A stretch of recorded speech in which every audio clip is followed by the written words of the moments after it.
Hi friends, నమస్తే అండి. Welcome to my channel. ఈరోజు మన ఛానల్లో నాకు తెలిసిన కొన్ని విషయాలు మీతో షేర్ చేయాలనుకుంటున్నాను. అవేమిటంటే, ముందుగా ఈగో కోసం చెప్పబోతున్నాను అండి. ఆ ఈగో అనేది దరిద్రం అండి. ఆ ఈగో అందరికీ ఉంటుంది, కాకపోతే అది లిమిట్లో ఉండాలి. లిమిట్ దాటితే చాలా కష్టం.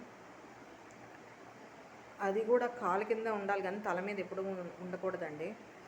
అలానే ఆ ఈగో ఎలా ఉంటుందంటే, భర్తల మధ్యలో గొడవలు వస్తాయండి.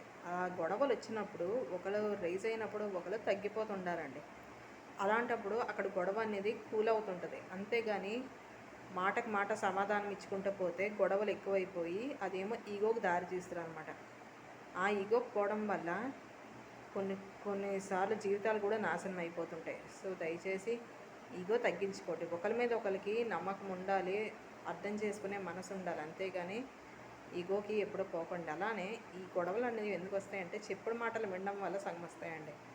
ఈ చెప్పుడు మాటలు చెప్పే వాళ్ళకి అదే పని మీద ఉంటారండి. ఎవరైనా మంచిగా ఉంటే చూడలేరు.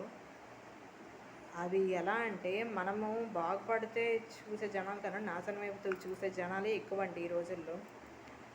ఆమె మీద ఇతని మీద ఆమెకి లేనిపోనివని చెప్తుంటారండి. వాటి వల్ల ఇద్దరి మధ్యన అనుమానం అనేది క్రియేట్ అవుతుంది. ఆ అనుమానం క్రియేట్ అవ్వడం వల్ల గొడవలు వస్తాయి. ఆ గొడవ వచ్చినప్పుడు ఒకరు రైజ్ అయినప్పుడు ఒకరు తగ్గిపోతుంటే ఏదే ఉండదండి. అంతేగాని ఈగోలకు పోయి ఎంత మాట అయితే అంత మాట అనేస్తే అవతల వారికి మనసుకి కొన్నిసార్లు ఇబ్బందిగా ఉంటుంది. అలానే ఒకసారి మాట జారితే మళ్ళీ వెనక్కి తీసుకోలేమండి. ఏదే మనం మాట్లాడే ముందు వెనక ఆలోచించుకొని మాట్లాడాలి. అలానే ఇద్దరి అనుమానం అనేది భర్తల మధ్యలో అనుమానం అనేది ఉండకూడదండి. అర్థం చేసుకునే మనసు ఉండాలి, నమ్మకం ఉండాలి. ఆ నమ్మకం ఉన్న చోట అనుమానం అనేది ఉండదన్నమాట. అలానే ఒకసారి నమ్మకం కోల్పోతే మళ్ళీ దొరకడం చాలా కష్టం. అలానే ఈ భార్యాభర్తల మధ్యన గొడవ ఇచ్చినప్పుడు ఇద్దరు పంతానికి పోకుండా అర్థం చేసుకొని